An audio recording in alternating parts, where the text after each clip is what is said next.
Seberapa besar yang akan diakomodir oleh Pak Prabowo untuk dari program-program Pak Jokowi?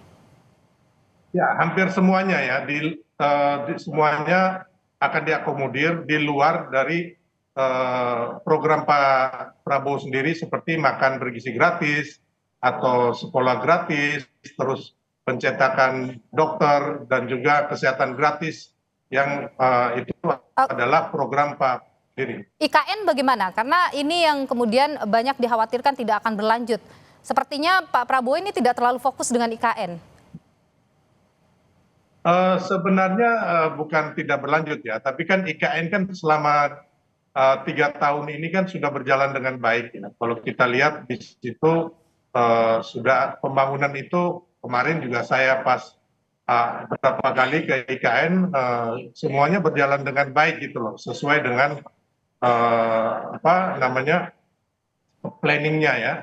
Dan kita ketahui juga bahwa Pak Prabowo akan meneruskan IKN. Berkali-kali Pak Prabowo mengatakan itu. Hanya memang kemudian untuk anggarannya kita melihat dari postur anggaran kita memang untuk IKN itu agak turun cukup lumayan drastis ya. Tapi itu nggak jadi masalah karena anggarannya tetap ada dan planning pembangunannya akan tetap berjalan dengan baik. Oke. Jadi kalau misalnya kita lihat dari sisi anggaran Pak Sylvester, artinya IKN itu tidak jadi prioritas di Pak Prabowo? Bukan tidak jadi prioritas ya. Hanya memang dari postur anggaran yang ada setelah dikalkulasi, memang anggaran untuk IKN itu agak menurun ya, karena memang jauh menurun.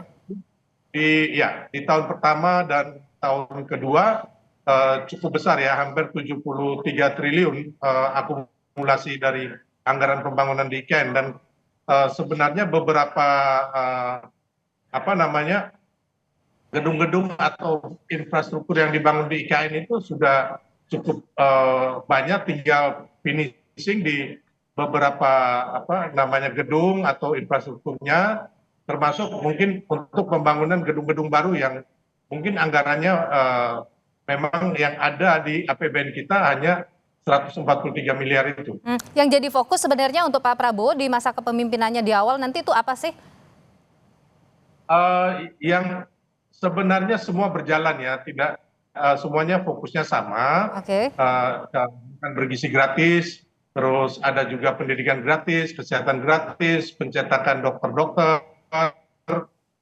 terus fasilitas kesehatan. Intinya termasuk hilirisasi ya, yang mana kita ingin agar pendapatan negara kita ini meningkat, sehingga pertumbuhan ekonomi bukan hanya di 5% ya, tapi kalau bisa naik sampai 8 atau 9%.